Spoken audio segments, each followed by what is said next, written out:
যারা তাফসির বসে জিজ্ঞাসা করেন আসাদুন ইসমে তাফসিল সুপারলেটিভ ডিগ্রি, এটা ভয়ঙ্কর শব্দ। আল্লাহ বলেন মরণের পরে আমি কিয়ামতের ময়দানের দিকে কঠিন আযাব যেখানে সেখানে নিয়ে যাব। এরপরের শব্দটা আরো ভয়ঙ্কর, আমাল্লাহু বিগাফিলিন আম্মা তা'মালুন। আল্লাহ পাক বলেন, ও বান্দা বান্দিরা, মনে করছো যে আমি কিছু জানি না? তোমাদের সব কাজের কিন্তু খবর হিসাব আমি আল্লাহ রাখি। ও ঢাকাবাসী, আয়াতটা পড়ার পরে এই জন্যই তো ভয় লাগছে যে জালেমদের কি হবে, ওদের তো দুনিয়া শেষ হয়ে গেছে, আখেরাত তো শেষ। কারণ দোয়া করলে তো অন্য কোনো মানুষের নামে কবুল হয়, কিন্তু জালেমদের জন্য কোনো হেদায়েত নেই। বঞ্চিত, ওরা চির বঞ্চিত করে দিয়েছে আল্লাহ এই কারণে, কারণ সবচাইতে বেশি খেয়াল রাখে আল্লাহ জালেমের জুলুমের দিকে। এটা সূরা ইব্রাহিমের 42 নম্বর আয়াতের প্রথম অংশে আছে, 13 নম্বর পারা 19 নম্বর পৃষ্ঠা 12 নম্বর লাইনে আছে, ওয়ালা তাহসাবান্নাল্লাহা গাফিলান আম্মা ইয়ামালুজ জালিমুন। আল্লাহ পাক বলেন, কি মনে করো দুনিয়ার মানুষেরা যে আমি জালেমদের কোনো খবর রাখি না, জালেমদের কোনো হিসাব আমার কাছে নেই?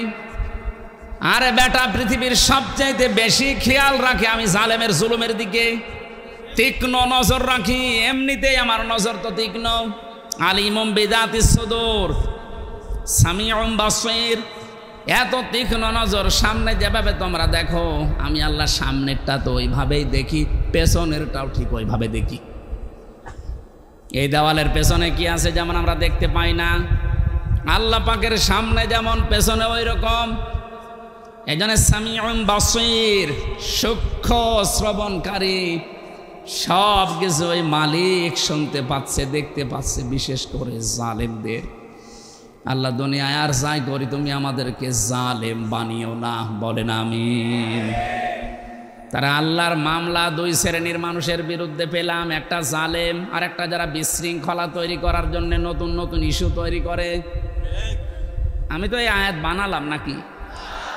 একটা শব্দ আমি বেশি বাড়িয়ে বলেছি, ভুল বলেছি, নিয়ে আসে তখন হুজুর নিয়ে আসবে, নিয়ে আসে। আর যদি মনে করেন না যা আছে তাই বলছে, তাহলে আপনাকে মেনে নেওয়া লাগবে। আপনি নিজে জানেনও না, হামসা বলবে আপনি মানবেনও না, আপনি কি হয়েছেন কি? আপনাকে তো আমি বাঁচানোর জন্য এসেছি। আমার বাবার যা আছে ওই সম্পদ নিয়ে যা কিছু গড়েছে ওগুলো নিয়ে কিন্তু আমি নাড়াচাড়া করে আমার জীবনটা পার করে দিতে পারবো, আমার অসুবিধা নেই। রাত দিন এত সফর করে কোথায়, সেই কুষ্টিয়া কোথায়, এখানে কালকে আবার যাবা লাগবে মনে হয় সেই নওগাঁ,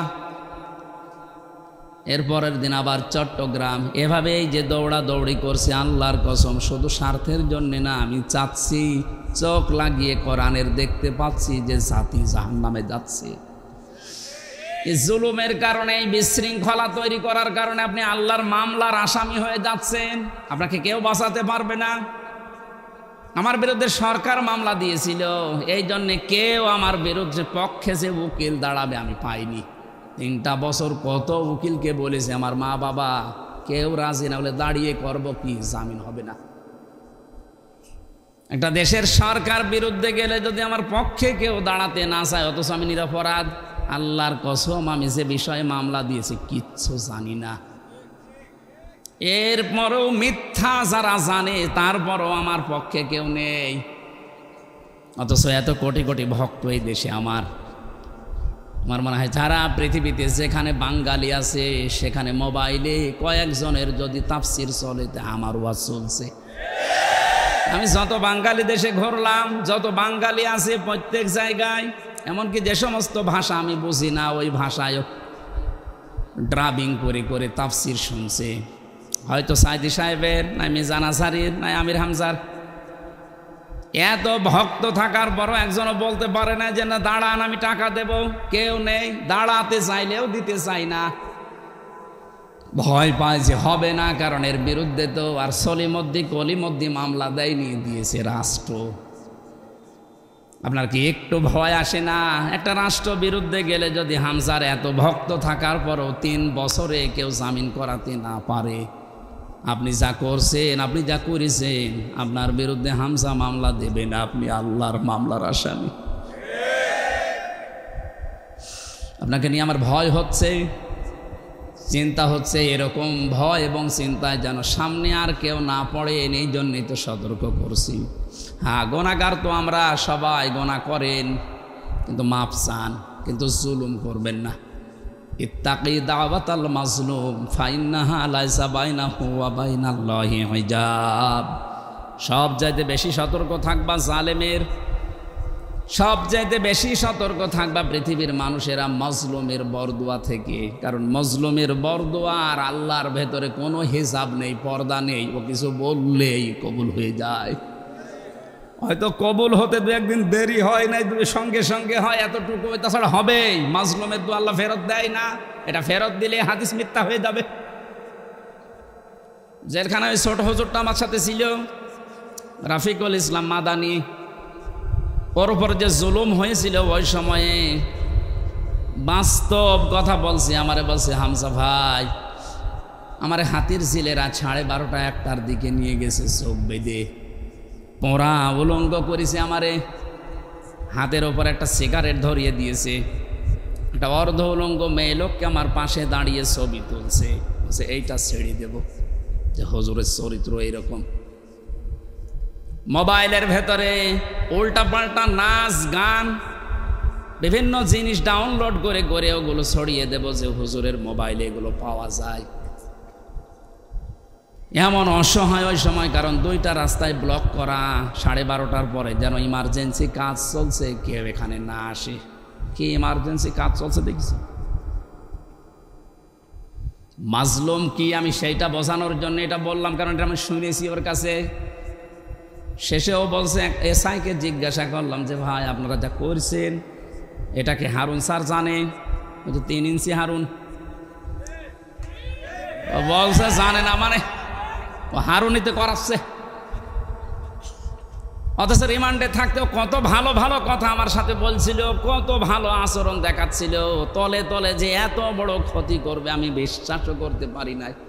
এই জন্যে জিজ্ঞাসা করলাম যে হারুন স্যার কি এটা জানে? জানে না মানে উনি করাচ্ছে। যে এত অসহায় আমার কাছে মনে হচ্ছিল ওই সময়, যে আমার তামাম পৃথিবীতে মনে হয় আল্লাহ বাদে আর কেউ নেই। কিসের মা বাবা, আত্মীয় স্বজন, দলের লোক সব শেষ। ওই মুহূর্তে দোয়া করেছেন, আল্লাহ আমাকে যেভাবে যা কিছু ওরা দেখেছে, যারা যারা এর সাথে জড়িত, ওদের সব কিছু এভাবে তুমি দেখিয়ে দিও। আল্লাহ যে কবুল করেছে তার প্রমাণই হারুন। যদি মিথ্যা মনে হয়, আপনি 3 ইঞ্চি শোনেননি? তাম দুনিয়ার মানুষেরা ভিডিও দেখে ওর এখন বাইরে আসার কোনো কায়দা আছে? বাইরে আসলে তো মানুষ পিটিয়ে মেরে ফেলবে, আর বের হলেই আওয়াজ শোনে 3 ইঞ্চি। কি একটা আওয়াজ বলেন তো! মহিলারা পর্যন্ত আওয়াজ দিচ্ছে যে 3 ইঞ্চি। ছোট হুজুরটার মনে হয় অত ইঞ্চি না, কিন্তু এর কি হইল? ওর যদি 1.5 ইঞ্চি হয়, আল্লাহ ডবল করে এর 3 ইঞ্চি দেখিয়ে অপমান একেবারে সর্বোচ্চ পর্যায়ে পৌঁছিয়ে দিয়েছে। এই জন্য সতর্ক থাকবেন, আপনার দ্বারা কেউ যেন মাজলুম না হয়, জুলুমের শিকার না হয়। এটা গুরুত্বপূর্ণ বিষয়। আল্লাহ আমাকে সহ যারা আমরা এখানে এসেছি এই বিষয়টাই খুব সেন্সিটিভ থাকার তৌফিক দেন, বলেন আমিন। আমরা দরুদ পড়ছি, সালাম পাঠাচ্ছি মুহাম্মদুর রাসূলুল্লাহ সাল্লাল্লাহু আলাইহি ওয়াসাল্লামের প্রতি। আজকে যে সূরার কয়েকটা আয়াত পড়লাম, সূরার নাম 3। কি সূরা? বলেন বলেন। 3-এর কয়েকটা ব্যাখ্যা আমি তাফসিরে পেয়েছি। 3 হচ্ছে একটা মসজিদের নাম। হযরত নূহ আলাইহিস সালাম তার নৌকাকে যে পাহাড়ে ভিড়িয়েছিলেন, যদি পাহাড় বলা হয়। কি পাহাড়? ওই সময় যে বন্যা হয়েছিল বিশাল, ওই বন্যার কারণে নৌকায় চড়ে যেই পাহাড়ে থেমেছিলেন 40 দিন পর, ওই পাহাড়ের নাম হচ্ছে 3। ওই পাহাড়ের নাম কি? ওখানে একটা মসজিদ বানিয়েছে, ওই মসজিদের নামই 3। কোন কোন মুফাসসিরিন ইকরাম এই মতটা দিয়েছেন। কেউ জানিয়েছেন না 3 মানে 3 ফল। 3 মানে কি? এই যে ডোমর ফল বলা হয় বাংলায় যেটা, এইটা, এটার গুণাগুণ কিছু আছে তাফসিরে। কোনো মানুষের যৌবন যদি নষ্ট হয়ে যায়, কোরআন শরীফে এই শব্দটা আল্লাহ 8 বার নিয়েছেন। কয়বার? এই 8টা ডোমর মানে আমাদের এই আশপাশ জেলায় বা আশপাশ দেশে, যে ভারত, পাকিস্তান, বাংলা, এই ডোমর না, এটা সৌদি আরবে বেশি হয়, মধ্যপ্রাচ্যে ওই সমস্ত পাহাড় অঞ্চলে যেগুলো হয় বেশি, পাথরের পাহাড়ের ভেতরে এগুলো হয়। এই ডোমর ফল 8টা। আর জাইতুন যেটা জলপাই বলা হয়, এটা পুরা কোরআন শরীফে মনে হয় 11 বারের উপরে ব্যবহার হয়েছে, আমার এখন সঠিকটা মনে আসছে না। যাক, আপনি তাফসিরে এই সূরা 3-এর তাফসির দেখলেই পাবেন। এই ফল এই দুইটা যদি কেউ মধুর সাথে মিশিয়ে খেজুর দিয়ে সকালবেলা খেতে পারে, আস্তে আস্তে তার হারানো যৌবন ফিরে পাবে। তাহলে বুড়ো মানুষ আবার এটা করতে চাই। আর এই যে মানিক্কা, এই মানিক্কা যদি খায় ও জিনিসই উড়িয়ে গেছে, ও খেয়ে করবে কি? ওর জিনিস আর নেই, ওর এখন অপারেশন চলছে ওই জিনিসে। একটা মানুষকে আল্লাহ কত ধরনের অপমান করতে পারে, এর জীবনী না দেখলে আমরা টের পাতাম না। এটা সুপ্রিম কোর্টের একটা বিচারপতি, তারে যে যা পারছে তিল ঘষে দিতে আছে। একটা মানুষের রাগ কোন পর্যায়ে গেলে এই ধরনের মানুষকে কিল ঘুষি দেয়, আবার শুয়ে রেখেছে কলার পাতার উপর, একটা জাজিম দিলেও তো হয়।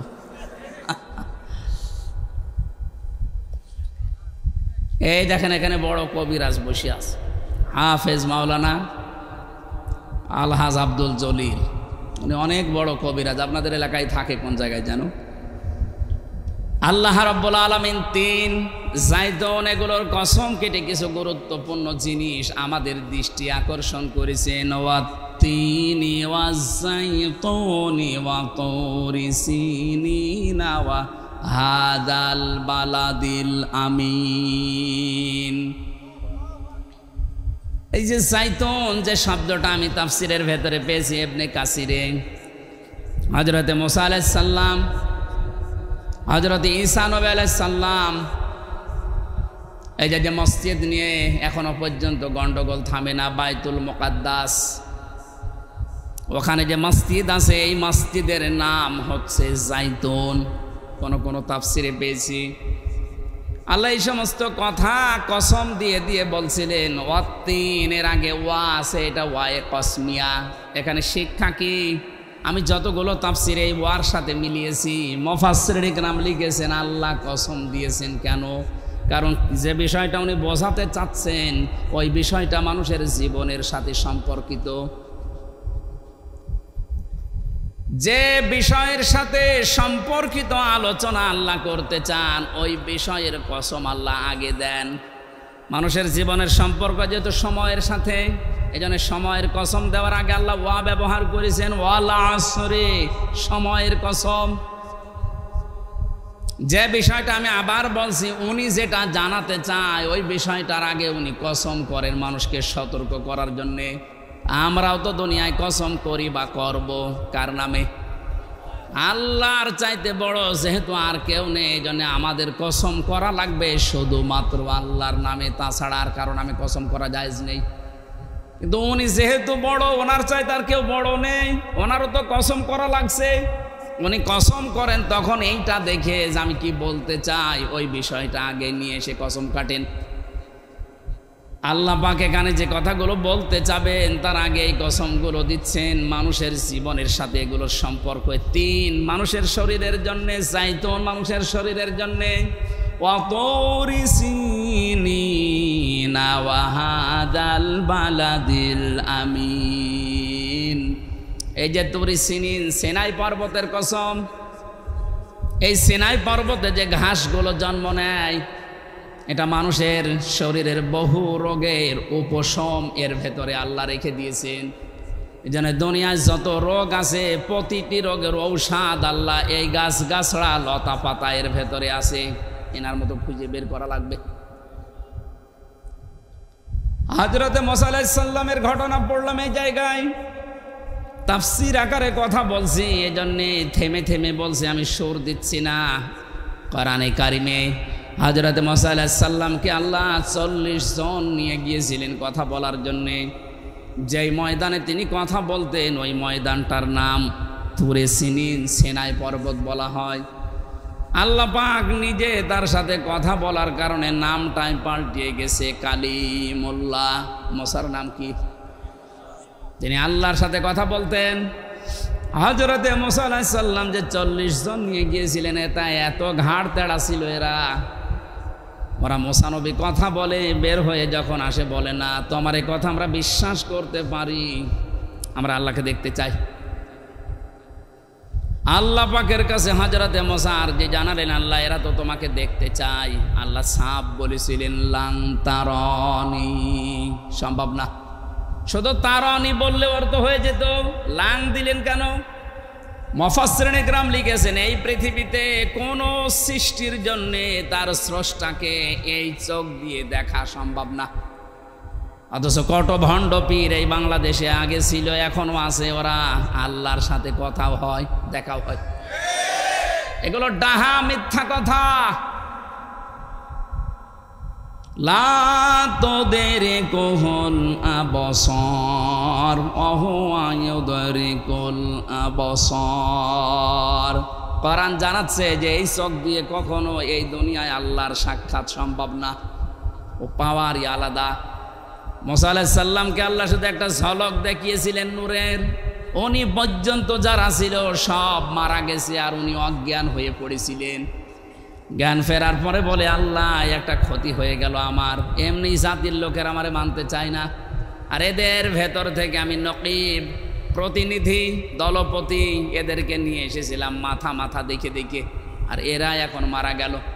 আমি যদি এখন ফিরে যাই আমার দাওয়াত তো নেওয়া দূরের কথা, আমার এলাকায় ঢুকতেই দেবে না, দয়া করে এদের আবার তুমি জিন্দা করে দাও।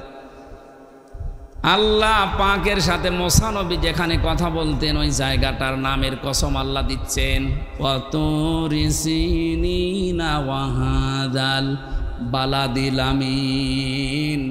হে নবী এই যে নিরাপদ শহর মক্কা এর কসম দিলাম। কেন জানেন? কারণ তামাম পৃথিবীকে আমি আল্লাহ এই মক্কা নগরের মতো নিরাপত্তা দিয়ে ঢেকে রাখতে চাই। বিশ্বনবীকে যেদিন বিদায় করার জন্য আবু জেহেল সংসদে আইন পাশ করেছিল রানুন নদওয়ায়, ওই দিন মুহাম্মদুর রাসূলুল্লাহকে আল্লাহ উনি যখন বিদায় নিয়ে যাবেন যে পাহাড়ের কাছে তাকিয়েছিলেন কাবা শরীফের দিকে, যে কাবা তোর কাছে থাকার খেদমত করার বড় আশা আমার ছিল, কিন্তু তোর নিষ্ঠুর সন্তানরা আমরা থাকতে দিল না, আমি আবার আসব। সেই সময় আল্লাহ আয়াতগুলো জানিয়েছিলেন, লা উকসিমু বিহাদাল বালাদ ওয়া আনতা হিল্লুম বিহাদাল বালাদ। আল্লাহ পাক বলেন এই নিরাপদ শহর মক্কার কসম, হে নবী আপনাকে আমি বলছি ওয়া আনতা হিল্লুম বিহাদাল বালাদ, আপনি এই নগরের বৈধ নাগরিক। এ বাংলাদেশে যারা জন্ম নিয়েছে তারা এই দেশের নাগরিক। এখানে সংখ্যা লঘু সংখ্যা গুরু বলে কিচ্ছু নেই, এগুলো সব ওই মুশরিকদের বানানো কথা। কে বলেছে আপনি সংখ্যালঘু? 96% এই দেশে মুসলমান আমরা আছি, আপনি 4% হলেও তো আছেন।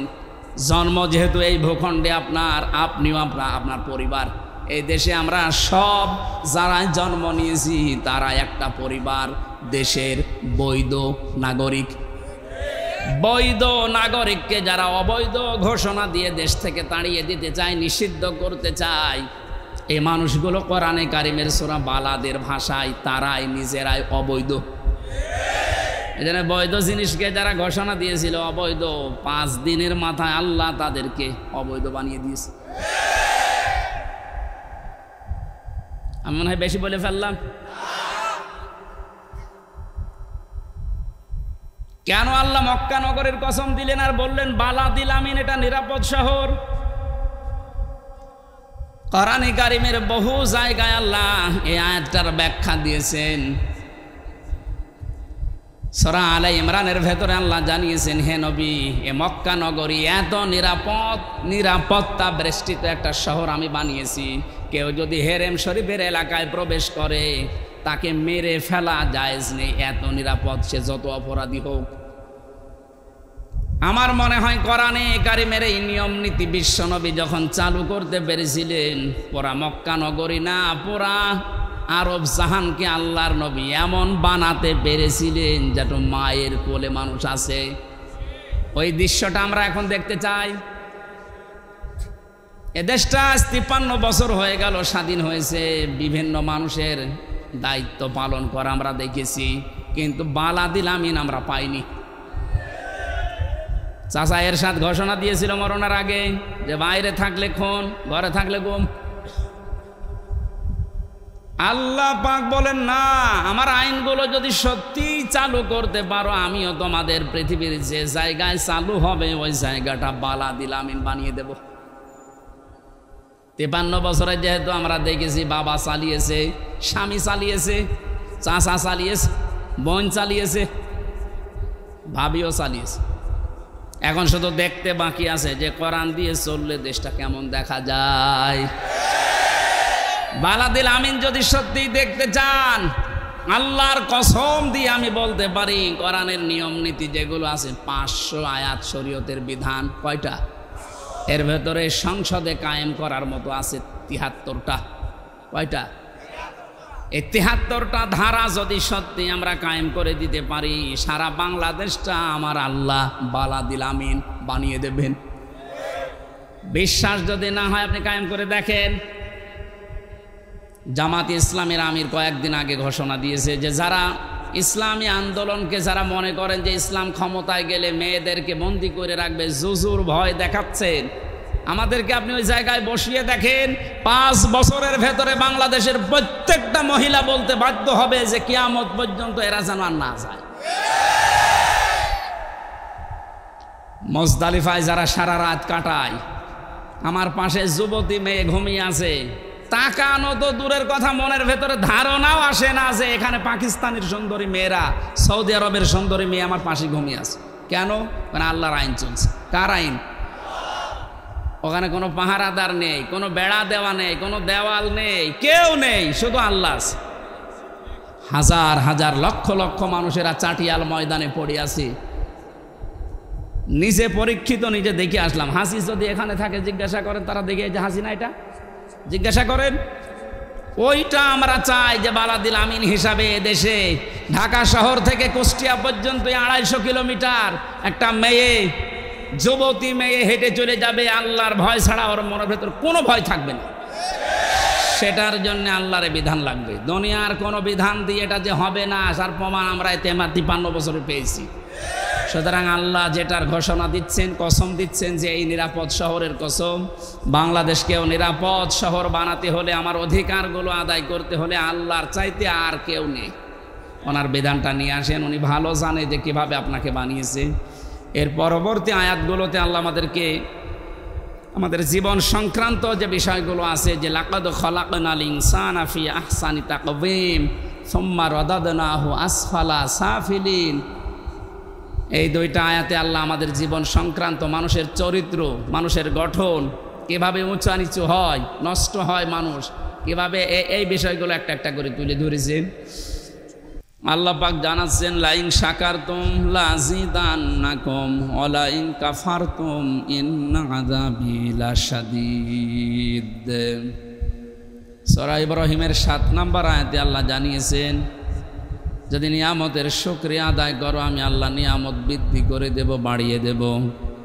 মুফাসসির বলেন, যদি কেউ সত্যিই শুকরিয়া আদায় করতে চায়, 3টা শর্ত যেন সে আদায় করে, তাহলে বুঝবে তার নিয়ামতের শুকরিয়া আদায় হচ্ছে, আল্লাহ এটা বাড়িয়ে দেবে, মাস্ট বি।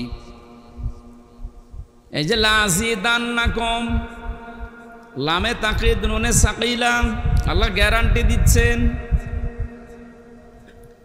এত বড় গুরুত্ব দিয়ে আল্লাহ কোরআনে কারিমে খুব কম কথাই বলেছেন। খুব বেশি গুরুত্বপূর্ণ না হলে 2 বার আল্লাহ তাকিদ দিতেন না।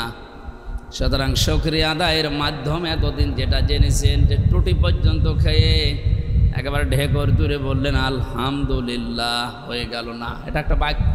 এটা কি? এর যে 3টা শর্ত আছে, 1 নম্বরে আপনাকে স্বীকার করা লাগবে যেটা নিয়ামত। এই যে মুক্ত জীবনে এখন সবার সামনে কোরআনের ওপেন যে কথাগুলো আছে, আল্লাহ যে ফোর্সে বলতে বলেছেন ওইভাবে আমরা এখন বলতে পারছি। এটা যে কত বড় নিয়ামত, 15-20 দিন আগেও আপনি এভাবে পাননি।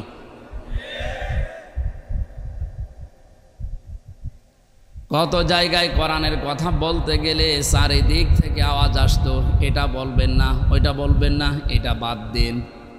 এখন ওর পরিবেশ নেই, কারণ এই দেশটা এখন কোরআনে কারিম ওপেনভাবে চালানোর জন্য যারা দায়িত্বে আছে বারবার আমাদেরকে আহ্বান জানাচ্ছে। বাংলাদেশের সর্বোচ্চ পর্যায়ে এখন যিনি আছেন, বিশেষ করে গোয়েন্দা বিভাগে খুব ডেঞ্জারাস, 27টার উপরে গোয়েন্দা বিভাগ কাজ করছে দেশে। তার ভেতরে সবচাইতে বড় ভয়ঙ্কর যারা, আমি নাম নিলাম না, একেবারে প্রধান যিনি গত পরশুদিন বলেছিলেন যে হুজুর আমার নাম্বারটা সেভ করে রাখবে। এতদিন পর্যন্ত কোরআনে কারিমের কথাগুলো বলতে গেলে বিভিন্ন বাধা এসেছে, আমরা দেখেছি। এখন থেকে আর কোনো বাধা নেই। যে ফোর্সে আল্লাহ জানিয়েছেন আপনার তাফসির মাহফিলে, ওই ফোর্সে কথা বলবেন। কেউ যদি বাধা দেয় শুধু আমারে জানাবেন, ঠ্যাং ভেঙে কেটে রেখে দেব। তো এই জন্য বলছি ওপেনের এই যে সুযোগটা, একটা নিয়ামত, এটা বিশ্বনবী মুহাম্মদুর রাসূলুল্লাহ যতদিন মক্কায় দিন প্রচার করেছিলেন তিনি পরাধীন ছিলেন। মদিনাতে যাবার পরে যিনি ক্ষমতা পাওয়ার পরে যখন আবার প্রচার শুরু করলেন তখন তিনি স্বাধীন। তখন কি দেশটা মক্কা মদিনা খুব বড় না, এই দুইটা শহর ছোটই। আমাদের বাংলাদেশের মতো 14টা বাংলাদেশ জোড়া দিলে যত বড় হবে, পুরা সৌদি আরব ওই রকম বড়। কিন্তু মক্কা মদিনা তো একটা শহর, একটা জেলা, অত বড় না। তো এই হিসাবে মুহাম্মদুর রাসূলুল্লাহ দায়িত্বে ছিলেন মদিনার। কিসের? উনি রাষ্ট্রপতি ছিলেন, রাষ্ট্রনায়ক ছিলেন। কোন জায়গার? এতটুকু জায়গার একটা ক্ষমতা পাওয়ার পর তামাম দুনিয়া তিনি কাঁপিয়ে ফেলেছেন। এই যে সিঙ্গাপুরের নাম শুনি, আমি কয়েকদিন আগে ছিলাম ওখানে, খুব বড় রাষ্ট্র, বাংলাদেশের চাইতে না, এদিক ওদিকে মিলে সর্বোচ্চ 42-43 কিলোমিটার। তার মানে আমাদের ঢাকা জেলা মনে হয় এদিক ওদিকে মিলে কমপক্ষে 50 কিলো হবে, তার চাইতেও বেশি। এতটুকু একটা দেশ না, তারপরও তারা তামাম দুনিয়ার ভেতর একটা নাম করেছে না। মুক্ত স্বাধীনভাবে কথা বলার জন্য বড় দেশ দরকার নেই, ছোট দেশই হোক। কিন্তু যে পরিবেশ এখন আমরা ফিরে পেয়েছি, এটা যদি অক্ষুণ্ণ রাখতে না পারি, আবার যদি পরাধীন হয়ে যায়, কোরআন শুধু না, নিজের ব্যক্তিগত কথা বলতে গেলেও 4 বার হিসাব করা লাগবে। সেই হিসাবে যখন একটা মুক্ত জীবন পেলাম, এটা যে কত বড় নিয়ামত, যারা ভুক্তভোগী তারা টের পাচ্ছেন। আমরা যারা অন্তত কথা বলি এই দেশে, তারা আমরা জানছি যে এটা কত বড় নিয়ামত। গোয়েন্দা বিভাগের এই প্রধান, উনি আরও 2টা কথা আমাকে জানিয়েছে, এটা যেহেতু রেকর্ড হয় সেই জন্য বলছি, উনিও শুনবে হয়তো কালকে, আমি সেভ করে রেখেছি নাম্বার। উনি জানিয়েছে যেখানে যেখানে কোরআনের আলোচনা করবেন কমিটিকে আগে থেকে জানিয়ে দেবে, তারা যেন মেয়েদের প্যান্ডেল আলাদা করে, আর ওখানে যেন কোনো পুরুষ মানুষের দায়িত্ব না দেয়। এটা একটা ভালো দিক। 2 নম্বরে মেয়েদের উপস্থিতি বোঝার বা সক্ষমতা যাদের আছে যে এই পরিমাণ হতে পারে, ওই পরিমাণ লক্ষ্য করে তাদের জন্য আলাদা টয়লেট, অজুখানা, নামাজের এরকম একটা ব্যবস্থা করিয়ে দেবেন। এই কথা যেন তারা পালন করে। তার মানে যে লোকটা আছে আমার মনে হয় ইসলামী মাইন্ডের, ইসলাম সম্পর্কে অন্তত কিছু জানি। এর আগে যারা ছিল এরকম কোনো কথা আমি বলতে শুনিনি, আরও তারা মুখ চেপে ধরত। মুখ যে চেপে ধরে এরকম একটা ছবি ভাইরাল হয়নি? আল্লাহ মাহুল বায়ান, আল্লাহ বলেন আমি বায়ান শিখিয়েছি। কথা বলা এটা দুনিয়ার কেউ শেখায় না। কথা বলা এটা যদি দুনিয়ার কেউ শিখিয়ে দিত, কত বোবা মানুষ আছে কথা বলতে পারে না। এই মুজিজা যেন মুহাম্মদুর রাসূলুল্লাহ সাল্লাল্লাহু আলাইহি সাল্লামকেও আল্লাহ দেয়নি, একজনকে দিয়েছিলেন, হযরত ঈসা নবী। তিনি বোবা মানুষকে যদি মুখে হাত বলিয়ে দিতেন সে কথা বলতে পারত, এটা তার মুজিজা ছিল। আল্লাহ বলেন একটা কথা মানুষ যখন বলে, কমপক্ষে এই কথাটা আমার 27টা ফেরেশতা তৈরি করে। আমরা মনে করছি কথা আকারে কতটুকু বিষয় বলে ফেললাম না। আল্লাহ মাহুল বায়ান এই আয়াতের ব্যাখ্যা করতে গিয়ে এখন যারা আধুনিক বিজ্ঞান ওরা জানাচ্ছে মুখের এই কয়েক ইঞ্চি জায়গার ভেতরে 27টা স্তর আছে। একটা কথা তৈরি হতে 27 বার ধাক্কা লাগে, এরপরে শেষবারে এসে বের হয়। আপনারা টের পাচ্ছেন কি জিনিস আল্লাহ দিয়েছে? উনি যদি এই নিয়ামতটা কেড়ে নিত, আপনি কোনো আদালতে মামলা করে ফেরত পেতেন? বলেন। এখনই তো আপনার শুকরিয়া আদায় করা দরকার এই নিয়ামতের।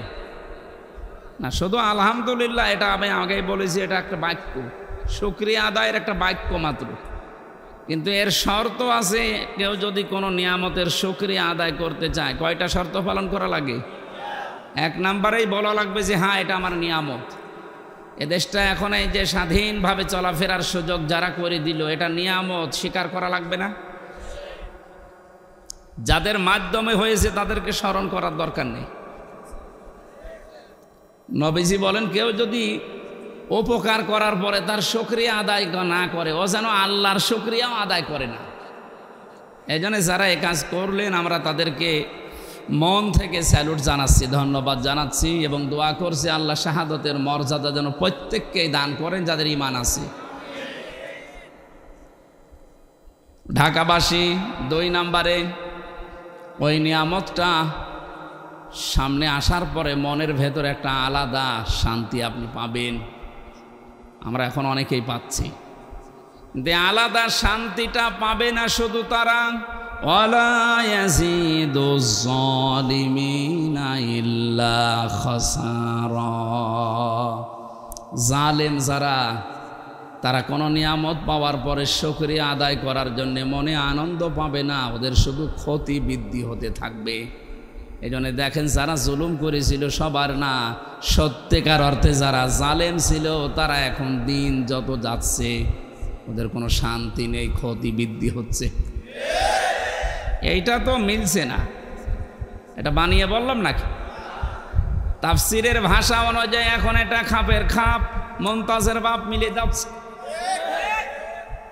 যে নিয়ামত পেলে শুকরিয়া আদায় করার দ্বিতীয় মাধ্যম এইটা যে আপনার মনে একটা আনন্দ আসবে, শান্তি পাবেন একটা।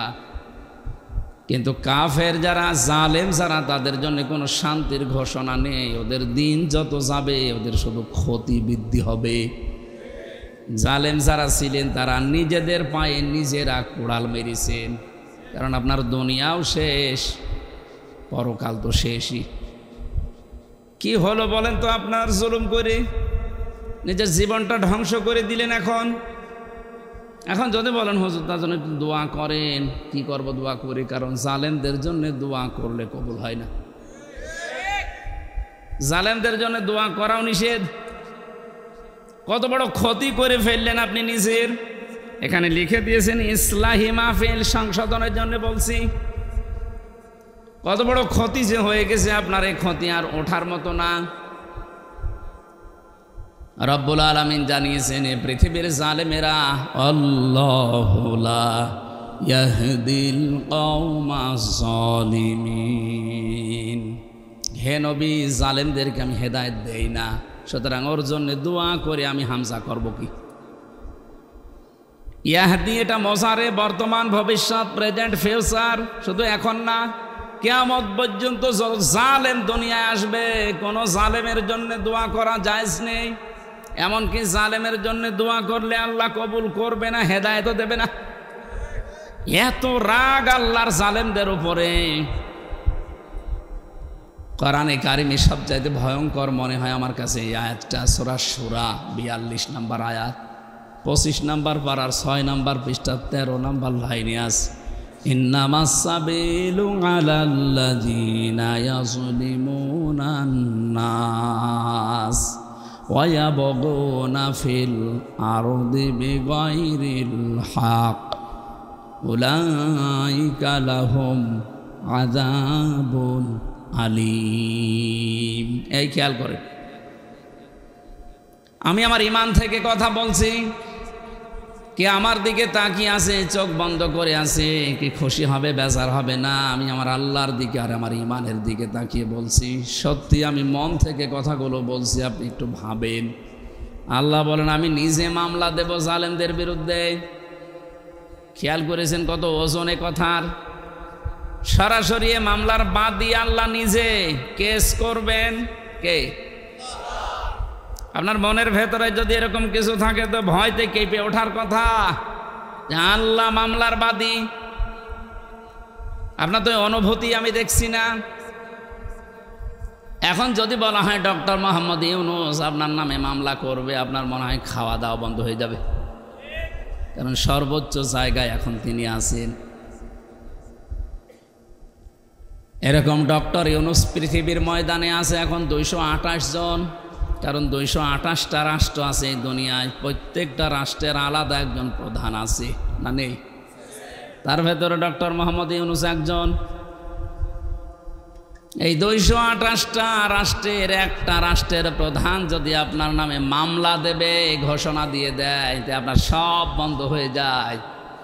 একটু ভাবেন, এরকম ইউনূস 228টা না, আরও যত গ্রহ নক্ষত্র আছে, যত সৃষ্টি আল্লাহর আছে, সবার যিনি হাকিম বিচারক, তিনি বলছে আমি নিজে মামলা দেব। ইন্নামাস সাবিলু আলাল্লাযীনা ইয়াজলিমুনান নাস। কাদের বিরুদ্ধে? ইয়াজলিমুনান নাস। ইয়াজলিমুনা এটা মজারে বর্তমান ভবিষ্যৎ, প্রেজেন্ট ফিউচার। নাস মানে মানুষ, যারা মানুষের উপরে জুলুম করেছে এবং করবে। এবার তামাম পৃথিবীর সাথে আয়াতটা মিলান। জালেম যারা, তারা হামজার মামলার আসামি না আল্লাহর? কি মনে হচ্ছে বলেন তো? আল্লাহ নিজে মামলা দিচ্ছে, অথচ নিজেই বিচারক তিনি। আলাইসাল্লাহু বিআহকামিল হাকিমিন। সব চাইতে বড় বিচারপতিকে উনি নিজেই বিচারক, নিজেই মামলা দিচ্ছে, রায় তো উনি দেবে। আপনার কি মনে হয় যে আপনার পক্ষে রায় আসবে? বাদী যিনি, তিনি নিজে বিচারপতি, তিনি মামলা দিচ্ছে নিজে, রায় দেবেন তিনি। কি হচ্ছে এবার বলেন জালেমদের?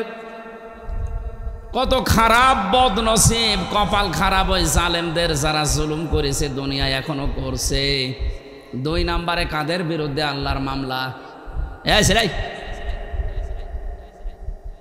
আমার মনে হয় দ্বিতীয় আয়াতের দ্বিতীয় শব্দটা না বললেই ভালো হয়, এটা একটু ঝামেলা আছে।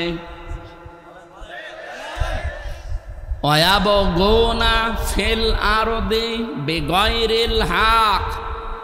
পৃথিবী শান্ত হয়ে যাওয়ার পরে আবার যারা বিশৃঙ্খলা তৈরি করার জন্য চেষ্টা চালায়, তাদের বিরুদ্ধে আল্লাহর মামলা। 5 তারিখের পর থেকে আজকে 27 তারিখ, এই কয়দিনে কতবার বিশৃঙ্খলা তৈরি করার জন্য অনেকে চেষ্টা চালিয়েছে, এখনো চালিয়ে যাচ্ছে। সুতরাং যারা এগুলো করছেন, আপনার বিরুদ্ধে ডক্টর ইউনূসের মামলা না, আল্লাহর মামলা আপনার বিরুদ্ধে।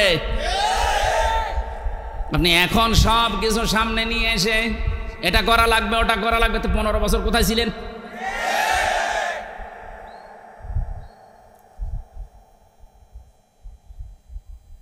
আমার যদি শব্দের অর্থ ভুল হয়, যদি আলেম থাকেন একটু বলে দেন। ওয়ায়াবগুনা ফিল আরদি বিগাইরিল হক। পৃথিবীর ময়দানে যারা অন্যায়ভাবে বিশৃঙ্খলা করার জন্য বিভিন্ন মাধ্যম তালাশ করে বেড়ায়।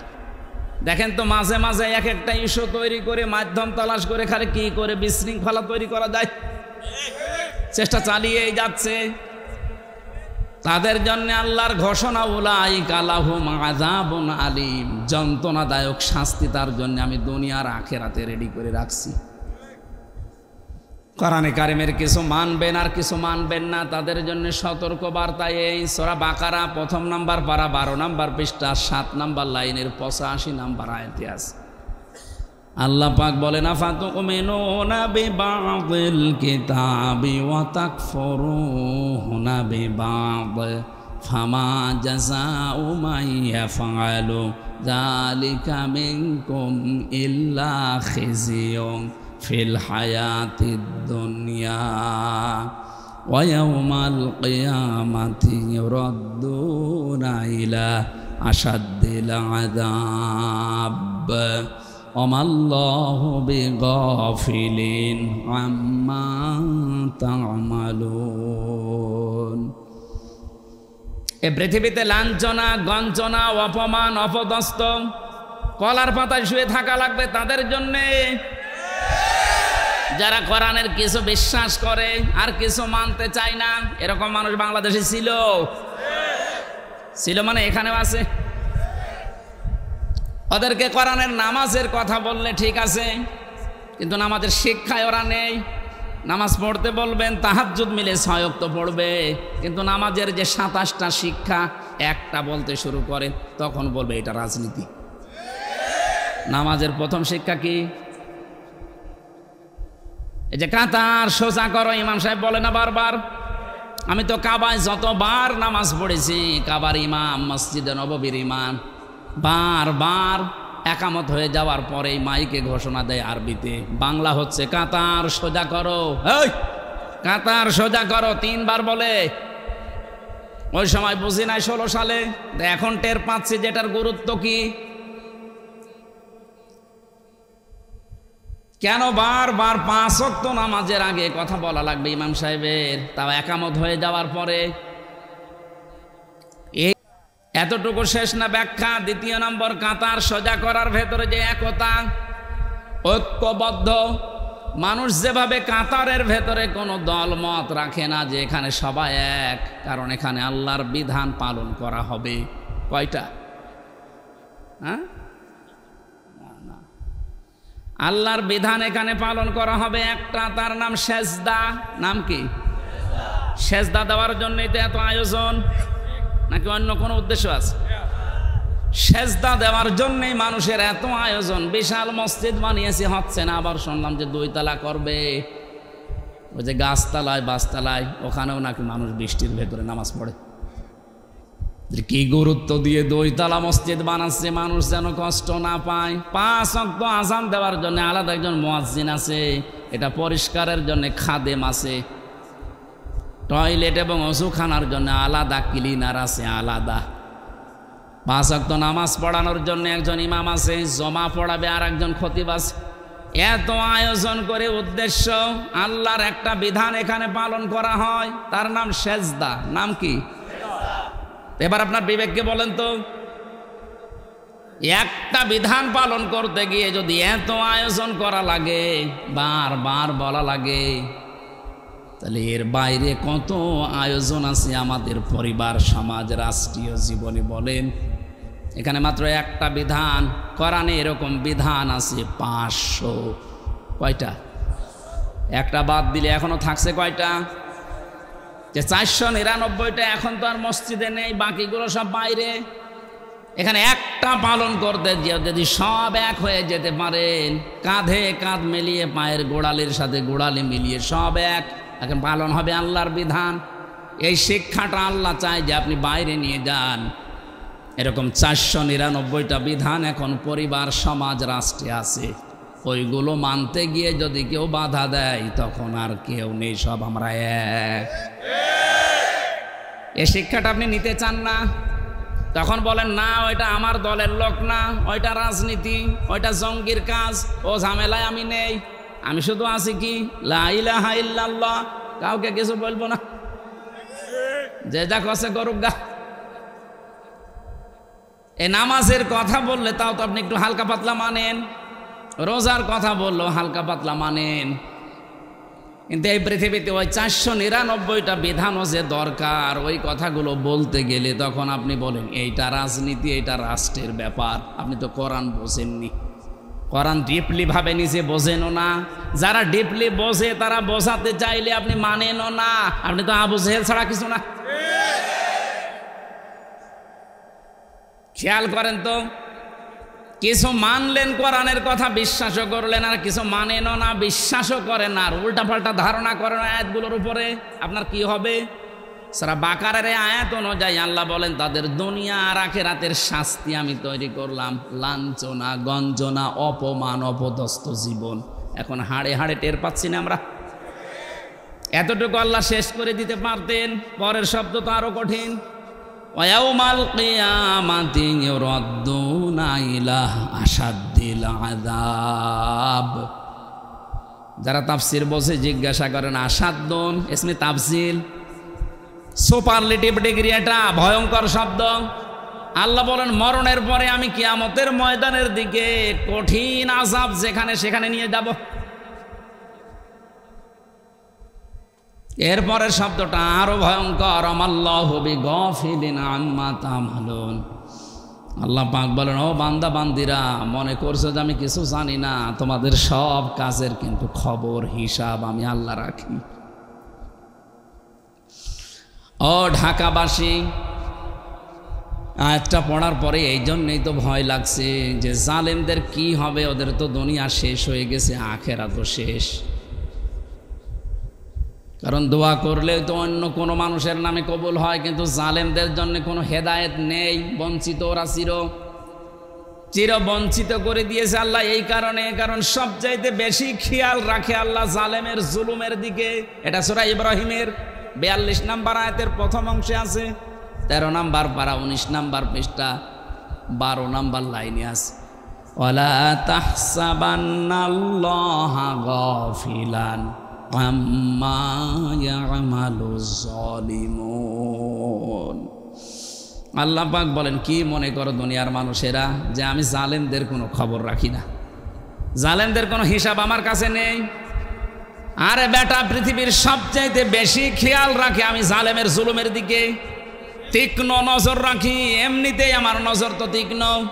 আলিমুম বিযাতিস সুদূর সামিউম বাসীর।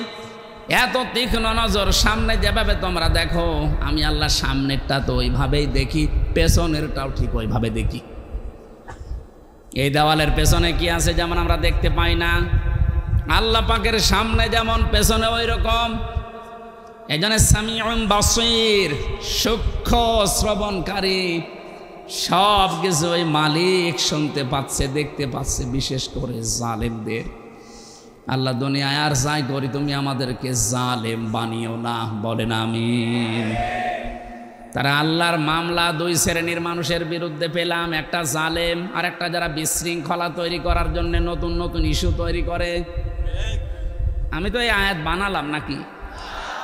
একটা শব্দ আমি বেশি বাড়িয়ে বলেছি, ভুল বলেছি, নিয়ে আসে তখন হুজুর নিয়ে আসবে, নিয়ে আসে। আর যদি মনে করেন না যা আছে তাই বলছে, তাহলে আপনাকে মেনে নেওয়া লাগবে। আপনি নিজে জানেনও না, হামজা বলবে আপনি মানবেনও না, আপনি কি হয়েছে কি?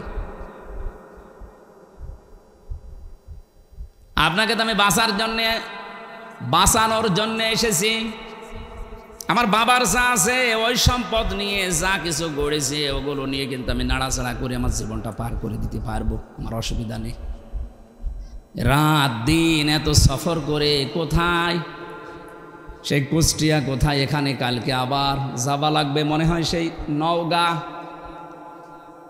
এরপরের দিন আবার চট্টগ্রাম। এভাবেই যে দৌড়াদৌড়ি করছে, আল্লাহর কসম শুধু স্বার্থের জন্যে না, আমি চাচ্ছি চোখ লাগিয়ে কোরআনের দেখতে পাচ্ছি যে জাতি জাহান্নামে যাচ্ছে।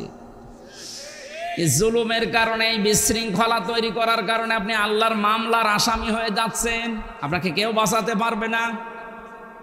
আমার বিরুদ্ধে সরকার মামলা দিয়েছিল, এই জন্যে কেউ আমার বিরুদ্ধে পক্ষে যে উকিল দাঁড়াবে আমি পাইনি।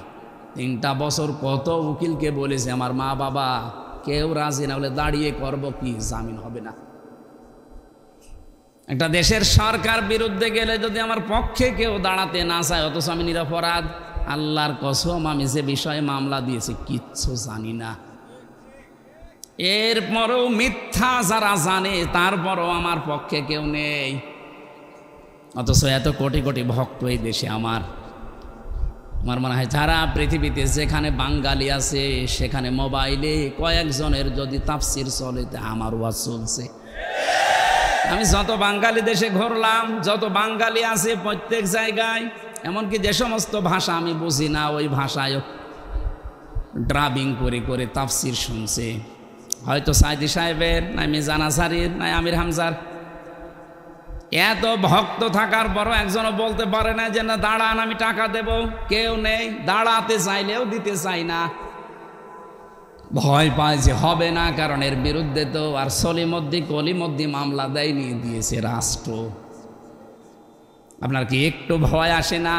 একটা রাষ্ট্র বিরুদ্ধে গেলে যদি হামজার এত ভক্ত থাকার পরও 3 বছরে কেউ জামিন করাতে না পারে, আপনি যা করছেন, আপনি যা করেছেন, আপনার বিরুদ্ধে হামজা মামলা দেবেন, আপনি আল্লাহর মামলার আসামি। আপনাকে নিয়ে আমার ভয় হচ্ছে। চিন্তা হচ্ছে এরকম ভয় এবং চিন্তায় যেন সামনে আর কেউ না পড়ে, এই জন্যই তো সতর্ক করছি। হ্যাঁ, গুনাহগার তো আমরা সবাই, গুনাহ করেন কিন্তু মাপ চান, কিন্তু জুলুম করবেন না। ইত্তাকি দাওয়াতাল মাজলুম ফাইন্নাহা লাইসা বাইনাহু ওয়া বাইনাল্লাহি হিজাব। সব চাইতে বেশি সতর্ক থাকবা জালেমের, সব চাইতে বেশি সতর্ক থাকবা পৃথিবীর মানুষেরা মজলুমের বরদোয়া থেকে। কারণ মজলুমের বরদোয়া আর আল্লাহর ভেতরে কোনো হিসাব নেই, পর্দা নেই। ও কিছু বললেই কবুল হয়ে যায়। হয়তো কবুল হতে দু একদিন দেরি হয় নাই, সঙ্গে সঙ্গে হয়, এতটুকু। তাছাড়া হবেই। মাজলুমের দোয়া আল্লাহ ফেরত দেয় না। এটা ফেরত দিলে হাদিস মিথ্যা হয়ে যাবে।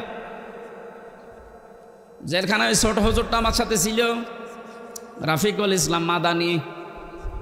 ওর উপর যে জুলুম হয়েছিল ওই সময়ে বাস্তব কথা বলছি। আমারে বলছে, হামজা ভাই, আমারে হাতির ছেলেরা 12:30 1টার দিকে নিয়ে গেছে, চোখ বেঁধে পোড়া উলঙ্গ করেছে। আমারে হাতের ওপর একটা সিগারেট ধরিয়ে দিয়েছে। একটা অর্ধ উলঙ্গ মেয়ে লোককে আমার পাশে দাঁড়িয়ে ছবি তুলছে, বলছে এইটা ছেড়ে দেব। যে হুজুরের চরিত্র এইরকম। মোবাইলের ভেতরে উল্টাপাল্টা নাচ গান বিভিন্ন জিনিস ডাউনলোড করে করে ওগুলো ছড়িয়ে দেব যে হুজুরের মোবাইলে এগুলো পাওয়া যায়। এমন অসহায় ওই সময়, কারণ 2টা রাস্তায় ব্লক করা, 12:30টার পরে যেন ইমার্জেন্সি কাজ চলছে, কেউ এখানে না আসে। কি ইমার্জেন্সি কাজ চলছে দেখছি? মাজলুম কি আমি সেইটা বোঝানোর জন্য এটা বললাম, কারণ এটা আমি শুনেছি ওর কাছে। শেষেও বলছে, এসআইকে জিজ্ঞাসা করলাম যে ভাই আপনারা যা করছেন এটাকে হারুন স্যার জানে? 3 ইঞ্চি হারুন বলছে জানে না, মানে হারুনিতে করাচ্ছে।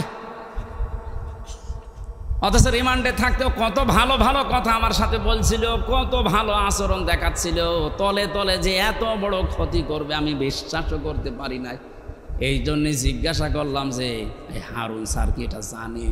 জানে না মানে উনি করাচ্ছে। যে এত অসহায় আমার কাছে মনে হচ্ছিল ওই সময় যে আমার তামাম পৃথিবীতে মনে হয় আল্লাহ বাদে আর কেউ নেই। কিসের মা বাবা, আত্মীয় স্বজন, দলের লোক সব শেষ। ওই মুহূর্তে দোয়া করেছেন, আল্লাহ আমাকে যেভাবে যা কিছু ওরা দেখেছে, যারা যারা এর সাথে জড়িত, ওদের সব কিছু এভাবে তুমি দেখিয়ে দিও। আল্লাহ যে কবুল করেছে তার প্রমাণই হারুন। যদি মিথ্যা মনে হয়, আপনি 3 ইঞ্চি শোনেননি? তাম দুনিয়ার মানুষের ভিডিও দেখে ওরা এখন বাইরে আসার কোনো কায়দা আছে? বাইরে আসলে তো মানুষ পিটিয়ে মেরে ফেলবে, আর বের হলেই আওয়াজ শোনে 3 ইঞ্চি। কি একটা আওয়াজ বলেন তো? মহিলারা পর্যন্ত আওয়াজ দিচ্ছে যে 3 ইঞ্চি। ছোট হুজুরটার মনে হয় অত ইঞ্চি না, কিন্তু এর কি হইল? ওর যদি 1.5 ইঞ্চি হয়, আল্লাহ ডবল করে এর 3 ইঞ্চি দেখিয়ে অপমান একেবারে সর্বোচ্চ পর্যায়ে পৌঁছিয়ে দিয়েছে। এই জন্য সতর্ক থাকবেন, আপনার দ্বারা কেউ যেন মাজলুম না হয়, জুলুমের শিকার না হয়। এটা গুরুত্বপূর্ণ বিষয়। আল্লাহ আমাকে সহ যারা আমরা এখানে এসেছি এই বিষয়টাই খুব সেন্সিটিভ থাকার তৌফিক দেন, বলে না আমিন। আমরা দরুদ পড়ছি, সালাম পাঠাচ্ছি মুহাম্মদুর রাসূলুল্লাহ সাল্লাল্লাহু আলাইহি ওয়াসাল্লামের প্রতি। আজকে যে সূরার কয়েকটা আয়াত পড়লাম, সূরার নাম 3। কি সূরা? বলেন বলেন। 3-এর কয়েকটা ব্যাখ্যা আমি তাফসিরে পেয়েছি। 3 হচ্ছে একটা মসজিদের নাম। হযরত নূহ আলাইহিস সালাম তার নৌকাকে যে পাহাড়ে ভিড়িয়েছিলেন, যদি পাহাড় বলা হয়। কি পাহাড়? ওই সময় যে বন্যা হয়েছিল বিশাল, ওই বন্যার কারণে নৌকায় চড়ে যেই পাহাড়ে থেমেছিলেন 40 দিন পর, ওই পাহাড়ের নাম হচ্ছে 3। ওই পাহাড়ের নাম কি? ওখানে একটা মসজিদ বানিয়েছে, ওই মসজিদের নামই 3। কোন মুফাসসিরিন ইকরাম এই মতটা দিয়েছেন। কেউ জানিয়েছেন না 3 মানে 3 ফল। 3 মানে কি? এই যে ডোমর ফল বলা হয় বাংলায় যেটা, এইটা, এটার গুণাগুণ কিছু আছে তাফসিরে। কোনো মানুষের যৌবন যদি নষ্ট হয়ে যায়, কোরআন শরীফে এই শব্দটা আল্লাহ 8 বার নিয়েছেন। কয়বার? এই 8টা ডুমুর মানে আমাদের এই আশপাশ জেলায় বা আশপাশ দেশে যে ভারত পাকিস্তান বাংলা এই ডুমুর না, এটা সৌদি আরবে বেশি হয়, মধ্যপ্রাচ্যে ওই সমস্ত পাহাড় অঞ্চলে যেগুলো হয় বেশি, পাথরের পাহাড়ের ভেতরে এগুলো হয়। এই ডুমুর ফল 8টা, আর জাইতুন যেটা জলপাই বলা হয়, এটা পুরা কোরআন শরীফে মনে হয় 11 বারের উপরে ব্যবহার হয়েছে, আমার এখন সঠিকটা মনে আসছে না। যাক, আপনি তাফসিরে এই সূরা 3-এর তাফসির দেখলেই পাবেন। এই ফল এই দুইটা যদি কেউ মধুর সাথে মিশিয়ে খেজুর দিয়ে সকালবেলা খেতে পারে, আস্তে আস্তে তার হারানো যৌবন ফিরে পাবে। তাহলে বুড়ো মানুষ আবার এটা করতে চাই না। আর এই যে মানিক্কা, এই মানিক্কা যদি খায় ও জিনিসই উড়িয়ে গেছে, ও খেয়ে করবে কি, ওর জিনিস আর নেই, ওর এখন অপারেশন চলছে ওই জিনিসে। একটা মানুষকে আল্লাহ কত ধরনের অপমান করতে পারে, এর জীবনী না দেখলে আমরা টের পাতাম না। এটা সুপ্রিম কোর্টের একটা বিচারপতি, তারে যে যা পারছে তেল ঘষে দিতে আছে। একটা মানুষের রাগ কোন পর্যায়ে গেলে এই ধরনের মানুষকে কিল ঘষে দেয়, আবার শুয়ে রেখেছে কলার পাতার উপর, একটা জাজিম দিলেও তো হয়।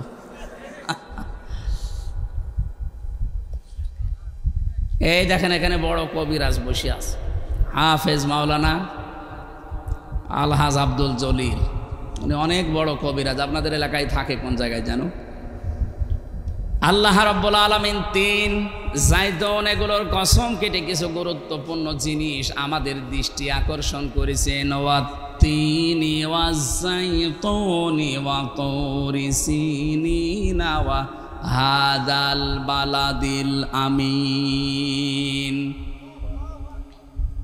এই যে জাইতুন যে শব্দটা আমি তাফসিরের ভেতরে পেয়েছি ইবনে কাসিরে, হযরতে মুসা আলাইহিস সালাম, হযরতে ঈসা নবী আলাইহিস সালাম, এই যে মসজিদ নিয়ে এখনো পর্যন্ত গন্ডগোল থামে না, বাইতুল মুকাদ্দাস, ওখানে যে মসজিদ আছে এই মসজিদের নাম হচ্ছে জাইতুন।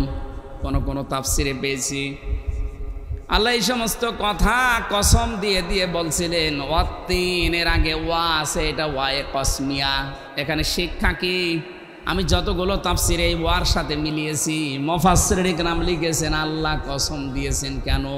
কারণ যে বিষয়টা উনি বোঝাতে চাচ্ছেন ওই বিষয়টা মানুষের জীবনের সাথে সম্পর্কিত। যে বিষয়ের সাথে সম্পর্কিত আলোচনা আল্লাহ করতে চান ওই বিষয়ের কসম আল্লাহ আগে দেন। মানুষের জীবনের সম্পর্ক যেহেতু সময়ের সাথে, এজন্য সময়ের কসম দেওয়ার আগে আল্লাহ ওয়া ব্যবহার করেছেন, ওয়াল আসরে, সময়ের কসম। যে বিষয়টা আমি আবার বলছি, উনি যেটা জানাতে চায় ওই বিষয়টার আগে উনি কসম করেন মানুষকে সতর্ক করার জন্যে। আমরাও তো দুনিয়ায় কসম করি বা করব কার নামে?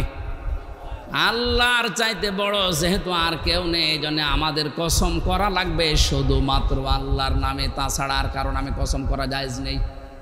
কিন্তু উনি যেহেতু বড়, ওনার চাইতে আর কেউ বড় নেই, ওনারও তো কসম করা লাগছে। উনি কসম করেন তখন এইটা দেখে যে আমি কি বলতে চাই ওই বিষয়টা আগে নিয়ে এসে কসম কাটেন। আল্লাহ পাক এখানে যে কথাগুলো বলতে চাবেন তার আগে এই কসমগুলো দিচ্ছেন মানুষের জীবনের সাথে এগুলোর সম্পর্ক। 3 মানুষের শরীরের জন্য জাইতুন, মানুষের শরীরের জন্য ওয়া তুরি সিনিনা ওয়া হাদাল বালাদিল আমিন। এই যে তুরি সিনিন, সিনাই পর্বতের কসম। এই সিনাই পর্বতে যে ঘাসগুলো জন্ম নেয় এটা মানুষের শরীরের বহু রোগের উপশম এর ভেতরে আল্লাহ রেখে দিয়েছেন। এই জন্য দুনিয়ায় যত রোগ আছে প্রতিটি রোগের ঔষধ আল্লাহ এই গাছ গাছড়া লতা পাতা এর ভেতরে আছে। এনার মতো খুঁজে বের করা লাগবে। হযরতে মুসা আলাইহিস সালামের ঘটনা পড়লাম এই জায়গায়, তাফসীর আকারে কথা বলছি, এজন্য থেমে থেমে বলছি, আমি সুর দিচ্ছি না। কোরআনে কারিমে হযরতে মুসা আলাইহিস সালামকে আল্লাহ 40 জন নিয়ে গিয়েছিলেন কথা বলার জন্যে। যেই ময়দানে তিনি কথা বলতেন ওই ময়দানটার নাম তুরে সিনিন, সিনাই পর্বত বলা হয়। আল্লাহ পাক নিজে তার সাথে কথা বলার কারণে নামটাই পাল্টিয়ে গেছে কালিমুল্লাহ। মুসার নাম কি? তিনি আল্লাহর সাথে কথা বলতেন। হযরতে মুসা আলাইহিস সালাম যে 40 জন নিয়ে গিয়েছিলেন, এটা এত ঘাড় তেড়া ছিল ওরা মুসা নবী কথা বলে বের হয়ে যখন আসে বলে না তোমার এই কথা আমরা বিশ্বাস করতে পারি, আমরা আল্লাহকে দেখতে চাই। আল্লাহ পাকের কাছে হযরতে মুসা আর যে জানালেন আল্লাহ এরা তো তোমাকে দেখতে চাই। আল্লাহ সাফ বলেছিলেন লাং তারানি, সম্ভব না। শুধু তারানি বললে অর্থ হয়ে যেত, লাং দিলেন কেন? মুফাসসিরিন ইকরাম লিখেছেন এই পৃথিবীতে কোন সৃষ্টির জন্য তার স্রষ্টাকে এই চোখ দিয়ে দেখা সম্ভব না। অথচ কত ভণ্ড পীর এই বাংলাদেশে আগে ছিল, এখনো আছে, ওরা আল্লাহর সাথে কথাও হয়, দেখাও হয়। এগুলো ডাহা মিথ্যা কথা। লা তুদরিকুল আবসার ওয়া হুয়া ইউদরিকুল আবসার। কোরআন জানাচ্ছে যে এই চোখ দিয়ে কখনো এই দুনিয়ায় আল্লাহর সাক্ষাৎ সম্ভব না, ও পাওয়ারই আলাদা। মুসা আলাইহিস সালামকে আল্লাহ শুধু একটা ঝলক দেখিয়েছিলেন নূরের, উনি পর্যন্ত যারা ছিল সব মারা গেছে আর উনি অজ্ঞান হয়ে পড়েছিলেন। জ্ঞান ফেরার পরে বলে আল্লাহ একটা ক্ষতি হয়ে গেল আমার, এমনি জাতির লোকের আমারে মানতে চায় না, আর এদের ভেতর থেকে আমি নকিব প্রতিনিধি দলপতি এদেরকে নিয়ে এসেছিলাম মাথা মাথা দেখে দেখে, আর এরা এখন মারা গেল। আমি যদি এখন ফিরে যাই আমার দাওয়াত তো নেওয়া দূরের কথা, আমার এলাকায় ঢুকতেই দেবে না, দয়া করে এদের আবার তুমি জিন্দা করে দাও। আল্লাহ পাকের সাথে মুসা নবী যেখানে কথা বলতেন ওই জায়গাটার নামের কসম আল্লাহ দিচ্ছেন, ওয়াতুরি সিনিনা ওয়া হাযাল বালাদিল আমিন। হে নবী এই যে নিরাপদ শহর মক্কা এর কসম দিলাম। কেন জানেন?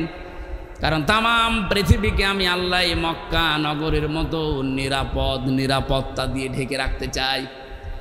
বিশ্বনবীকে যেদিন বিদায় করার জন্য আবু জেহেল সংসদে আইন পাশ করেছিল রানুন্না দোয়ায়, ওই দিন মুহাম্মদুর রাসূলুল্লাহকে আল্লাহ উনি যখন বিদায় নিয়ে যাবেন যে পাহাড়ের কাছে তাকিয়েছিলেন কাবা শরীফের দিকে, যে কাবা তোর কাছে থাকার খেদমত করার বড় আশা আমার ছিল, কিন্তু তোর নিষ্ঠুর সন্তানরা আমরা থাকতে দিল না, আমি আবার আসব। সেই সময় আল্লাহ আয়াতগুলো জানিয়েছিলেন, লা উকসিমু বিহাদাল বালাদ ওয়া আনতা হিল্লুম বিহাদাল বালাদ। আল্লাহ পাক বলেন এই নিরাপদ শহর মক্কার কসম, হে নবী আপনাকে আমি বলছি ওয়া আনতা হিল্লুম বিহাদাল বালাদ, আপনি এই নগরের বৈধ নাগরিক। এ বাংলাদেশে যারা জন্ম নিয়েছে তারা এই দেশের নাগরিক। এখানে সংখ্যা লঘু সংখ্যা গুরু বলে কিচ্ছু নেই, এগুলো সব ওই মুশরিকদের বানানো কথা। কে বলেছে আপনি সংখ্যালঘু? 96% এই দেশে মুসলমান আমরা আছি, আপনি 4 হলেও তো আছেন।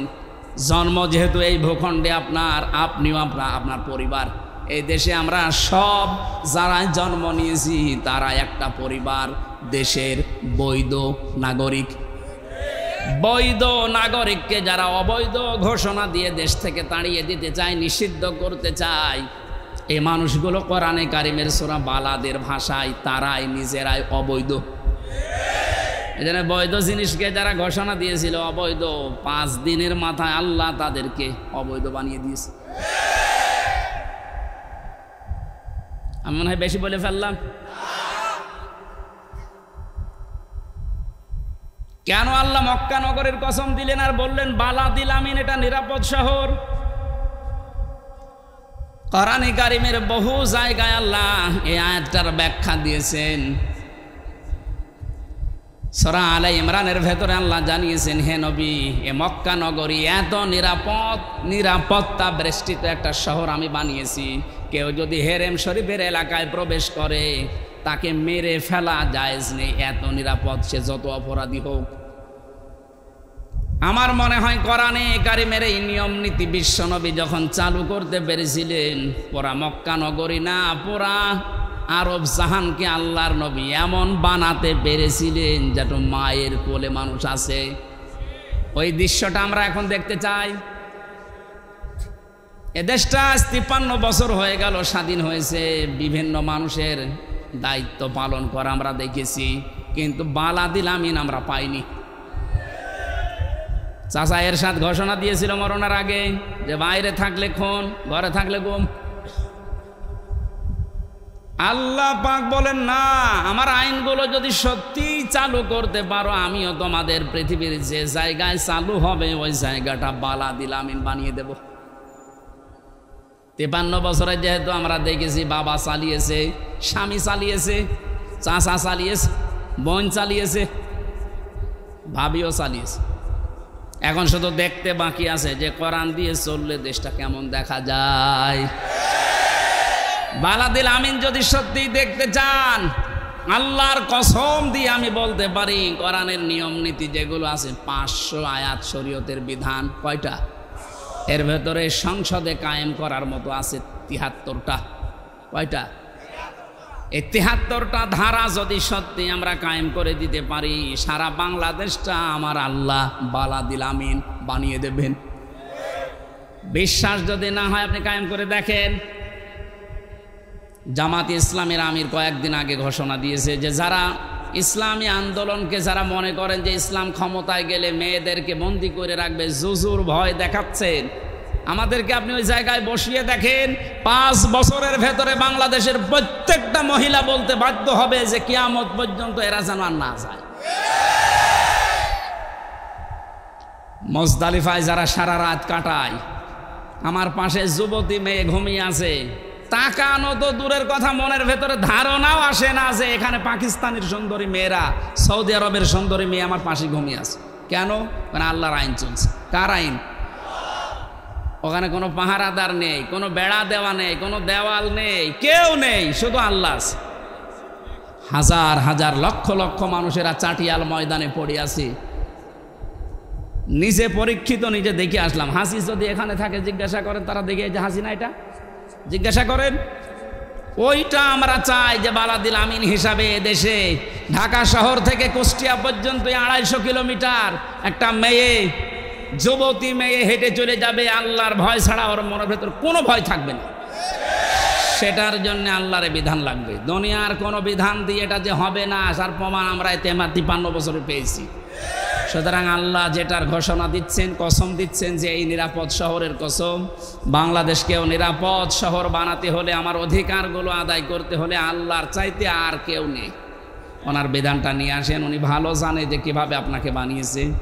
এর পরবর্তী আয়াতগুলোতে আল্লাহ আমাদেরকে আমাদের জীবন সংক্রান্ত যে বিষয়গুলো আছে, যে লাকাদ খলাকনাল ইনসানা ফি আহসানি তাকওয়িম সুম্মা রাদাদনাহু আসফালা সাফিলিন, এই 2টা আয়াতে আল্লাহ আমাদের জীবন সংক্রান্ত মানুষের চরিত্র, মানুষের গঠন, কিভাবে উঁচা নিচু হয়, নষ্ট হয় মানুষ, কিভাবে এই বিষয়গুলো একটা একটা করে তুলে ধরেছেন। এখন তো আজকের এই মাহফিলটা তো আমার জানাইনি, আমি তো জানতাম যে একটা আজকে। আরে মনে আছে স্বাধীন হওয়ার পরে আমার চাপ আরও বেড়ে গেছে।